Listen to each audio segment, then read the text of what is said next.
Welcome guys. మన Japan tour ఇప్పుడే start అయ్యింది. మనమిప్పుడు ప్రపంచంలోనే అత్యంత రద్దీగా ఉండే మరియు అందమైన నగరం టోక్యోలో ఉన్నాం. ఆకాశం నుండి చూస్తుంటే ఈ నగరం ఒక అద్భుతమైన కాంక్రీట్ అడవిలా కనిపిస్తుంది కదూ. వేల సంఖ్యలో ఎత్తైన భవనాలు, క్రమశిక్షణతో కూడిన ట్రాఫిక్ మరియు అత్యాధునిక టెక్నాలజీ ఇవన్నీ టోక్యోను ఫ్యూచర్ సిటీగా మారుస్తున్నాయి. Welcome to the heart of Japan. ఇక ఇప్పుడు మనం చూస్తున్నది టోక్యో సిటీకి తలమానికం లాంటి టోక్యో టవర్. ప్యారిస్లోని ఐఫిల్ టవర్ స్ఫూర్తితో నిర్మించిన ఈ ఎరుపు మరియు తెలుపు రంగుల టవర్ జపాన్ ఆర్థిక ఎదుగుదలకు చిహ్నం. డ్రోన్ కెమెరాలో కనిపిస్తున్న ఈ అద్భుత దృశ్యం పర్యాటకులను మంత్రముగ్ధులం చేస్తుంది. ముఖ్యంగా రాత్రివేళల్లో ఈ టవర్ ఇచ్చే వెలుగులు నగరం మొత్తానికి ఒక ప్రత్యేక కళను తీసుకొస్తాయి.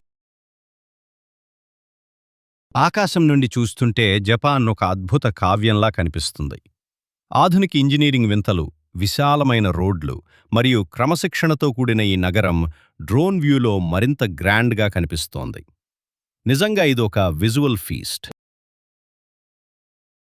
జపాన్ అనగానే మనకు ముందుగా గుర్తొచ్చేది అక్కడ అద్భుతమైన క్లీన్నెస్. ఇక్కడ ప్రతి గల్లీ, ప్రతి వీధి అద్దంలా మెరుస్తూ కనిపిస్తుంది. ఆశ్చర్యకరమైన విషయం ఏంటంటే వీధుల్లో మనకెక్కడా డస్ట్బిన్స్ కనిపించవు. అయినా సరే ఒక్క కాగితం ముక్క కూడా కిందపడుండదు. జపాన్ ప్రజల క్రమశిక్షణకు ఇదొక నిలువుటద్దం. ఇక్కడ వీధులు ఎంత రద్దీగా ఉన్నా సరే అనవసరమైన హారన్ శబ్దాలుగాని, గొడవలుగాని వినిపించవు. ఒక రకమైన ప్రశాంతత ఈ వీధుల్లో మనకు స్వాగతం పలుకుతుంది. కల్చర్ మరియు వెండింగ్ మెషీన్స్. ఇక జపాన్ వీధుల్లో మనకు ప్రతి అడుగును కనిపించేవి వెండింగ్ మెషీన్స్. కాఫీ నుండి కోల్డ్ డ్రింక్స్ వరకు ఏది కావాలన్నా క్షణాల్లో ఇక్కడ లభిస్తాయి. అటు ఆధునిక షాపులు, ఇటు పురాతనమైన జపనీస్ ఇల్లు, ఈ రెండింటి కలయిక ఇక్కడి గల్లీలకు ఒక ప్రత్యేకమైన అందాన్ని ఇస్తుంది.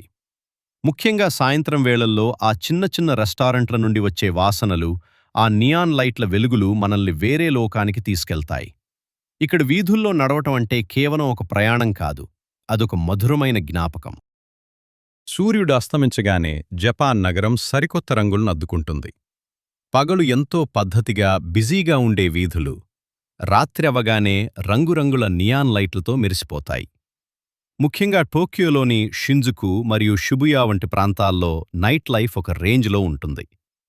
వేల సంఖ్యలో వెలిగే బోర్డులు, మ్యూజిక్ శబ్దాల మధ్య నడుస్తుంటే మనం ఏదో ఫ్యూచర్లోకి వెళ్ళినట్టు అనిపిస్తుంది. జపాన్ ప్రజలకు నైట్ లైఫ్ అంటే కేవలం పార్టీ మాత్రమే కాదు, రోజంతా పడ్డ పని ఒత్తిడిని మర్చిపోయే ఒక అద్భుతమైన సమయం.